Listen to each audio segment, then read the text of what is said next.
my name is Rachel Gray. Thank you so much for coming back to my channel. Before we get into today's video, I feel like it's time for me to reintroduce myself. So let me tell you a little bit about me. Firstly, I'm the founder and host of a podcast called That MarTech Girl. And similarly, what I do on a day-to-day basis in my career is I'm a senior enterprise account executive at a MarTech firm, thus the podcast. It all kind of makes sense. And now, thirdly, I'm an EMBA candidate at Vanderbilt University. It feels really weird to say, but I guess it's a reality now. So in today's video, what I want to cover is a few things. Number one, I want to get into why an MBA program and why an executive MBA program. Number two, I want to talk a little bit about the application process. How is it for me? If you're looking to do an EMBA program, what should you do? My recommendations. And then number three, I want to talk about why I chose Vanderbilt, right? Why is that the school that I decided to go to? Number four, kind of like, is an EMBA program or even an MBA program for everyone?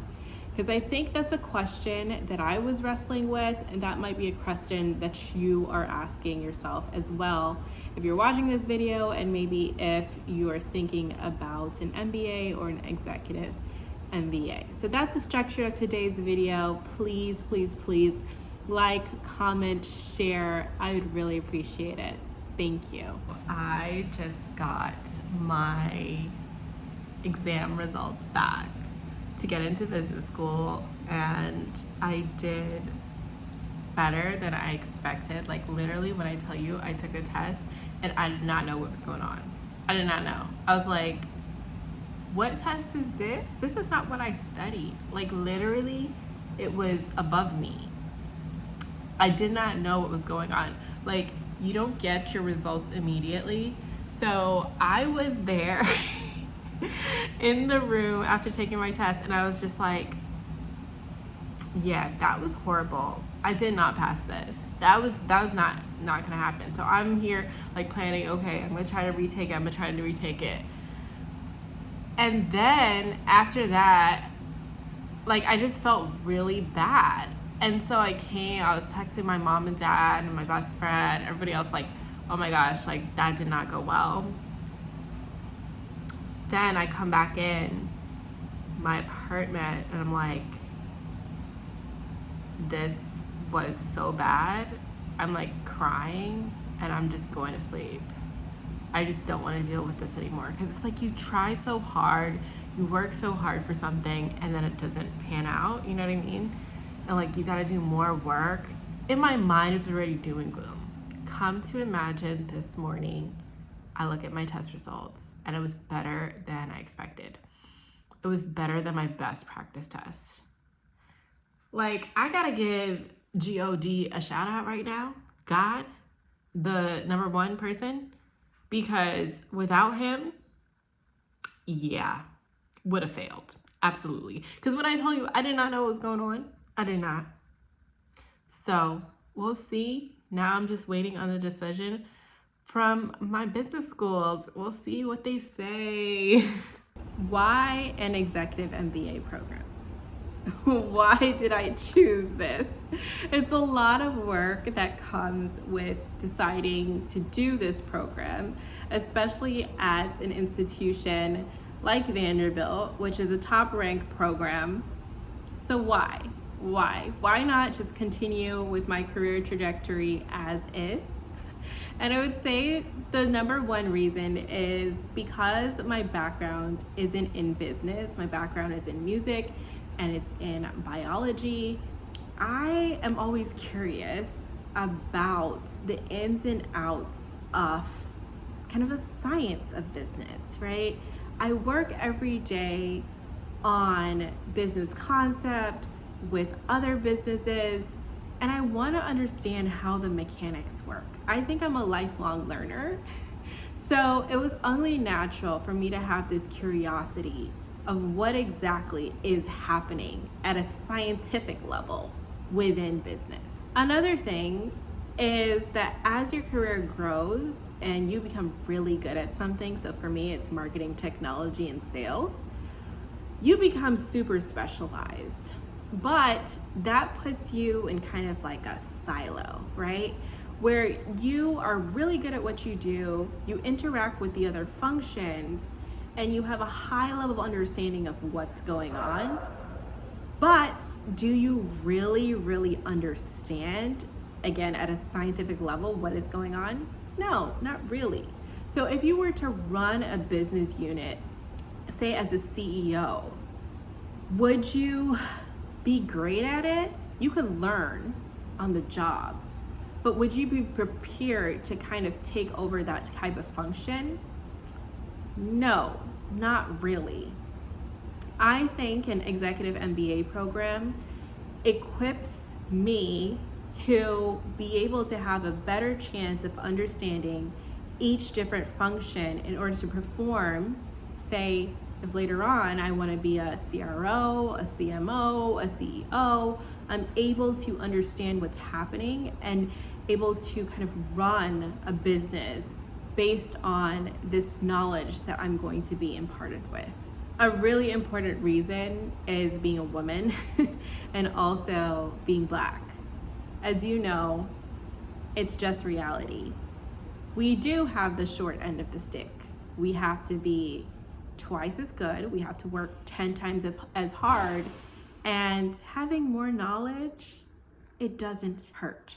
It doesn't hurt. In fact, I think it helps quite a lot and puts you at an advantage and positions you really well to not be passed up for those promotions, not be passed up for those opportunities. And then the final reason as to why an executive MBA program for me had to do with career mobility and options, right?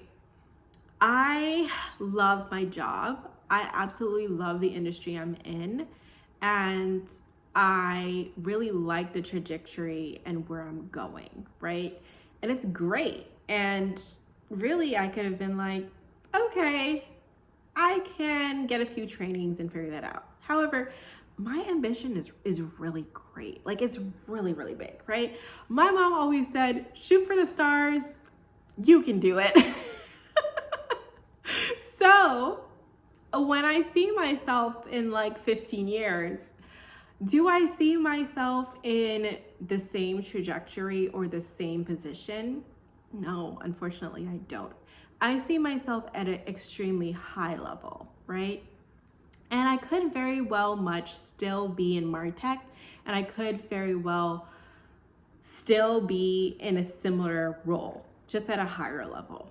However, I do want to give myself as much options. And I think as a woman, especially when you think about creating a family and you're getting older and you're having kids, you want to create this life where you're able to kind of compartmentalize things. And I think that's easier done at the highest of high levels, where you have somebody to kind of take care of the day-to-day and you're making high-level strategic decisions. And so I just thought at the age of 32, I need to give myself as much options as possible for my future and for my future kids. Now let's talk about the application process. Firstly, the hardest thing for me was the test, right? Some institutions do not require a test. Others do. You don't have to take the GMAT. I opted to take the executive assessment. However, I did do the GMAT prep in order to take that test. I would say that the thing that helps me the most was Vanderbilt's prep course. They actually have a prep course on campus where you have a tutor that gives you like 4 classes, especially on the mathematics part of it, because when I tell you I was so rusty, I was like, what is that? Like, what is going on? Because I haven't seen math like that in years, right? This is like, last time I saw it was more than 10 years ago. So being able to just be familiar with concepts and having that support from Vanderbilt was extremely important. I did pretty well on the EA and I was surprised. Like, I actually have raw footage to tell you how surprised I was when I saw my score because I thought I failed. But then again, I think I fail everything. But being prepared was extremely important during that process. Another thing is building relationships with schools. I didn't just apply to Vanderbilt, I applied to multiple schools. And so it was important for me to actually go to those schools, even though they were not in the state that I lived in. So I took the time, the energy to go and meet with the director of admissions there. I went to understand like the structure of the school and see if I just like vibed with the school in general.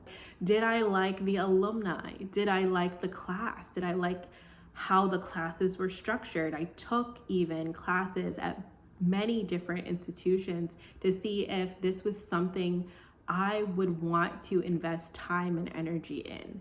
And something I felt was I just felt alive in these classes. And when I was getting the information, immediately I went back to my boss and was like, hey, let's try to implement this because I literally learned this in a class 2 weeks ago. Let's try to implement this. And so I found that the information that I was learning actually in the classroom setting was extremely applicable to what I'm doing on a day-to-day basis.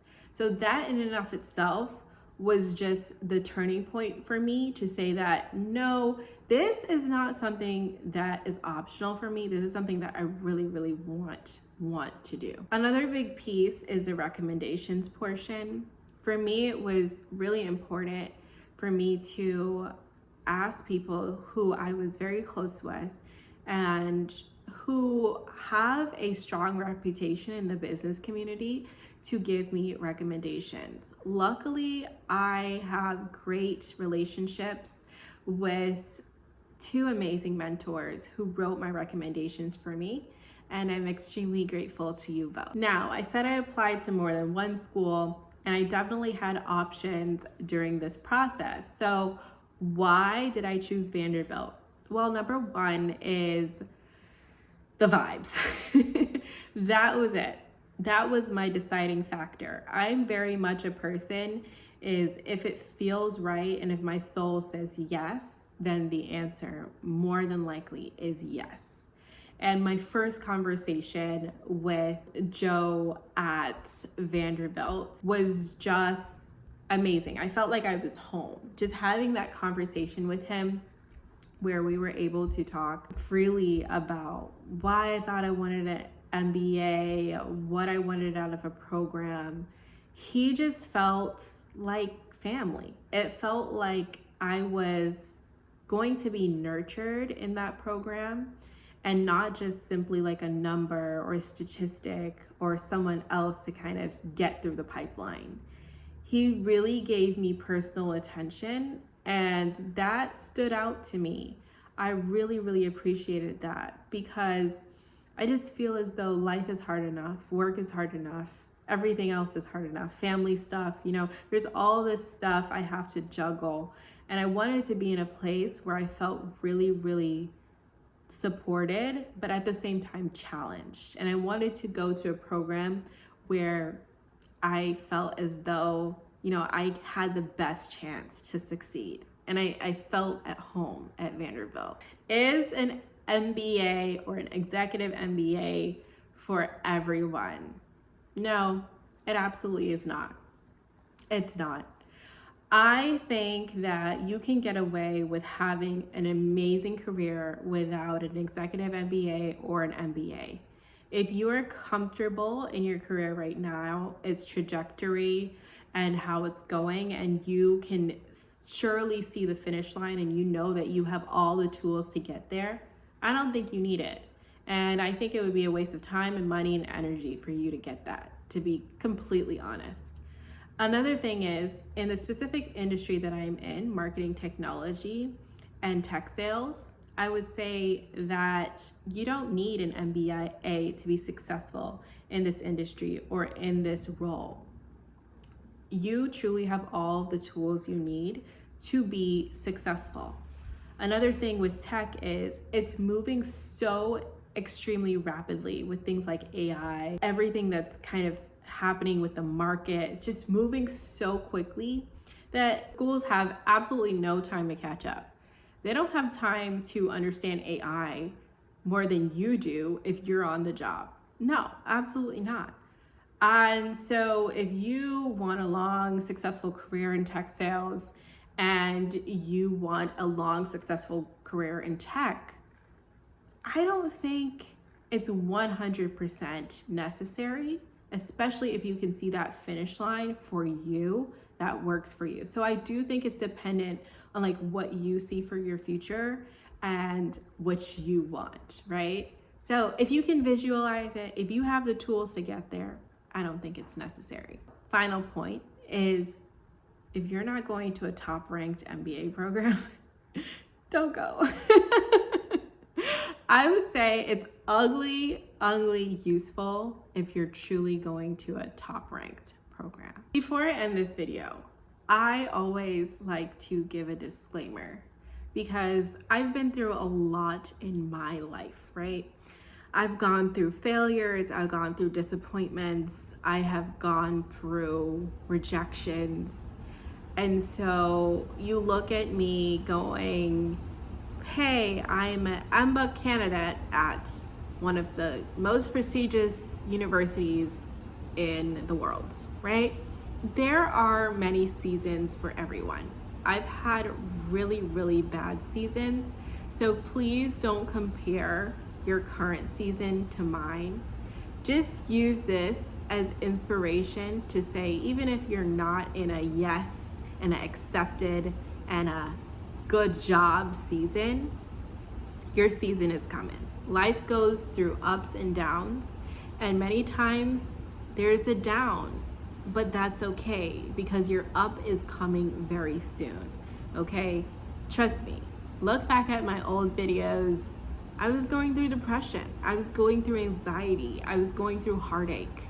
Look through all of that and know that everybody has a journey, and this is mine, and I'm in a great season right now. There's a lot of yeses, there's a lot of acceptances, there is an amazing future ahead of me.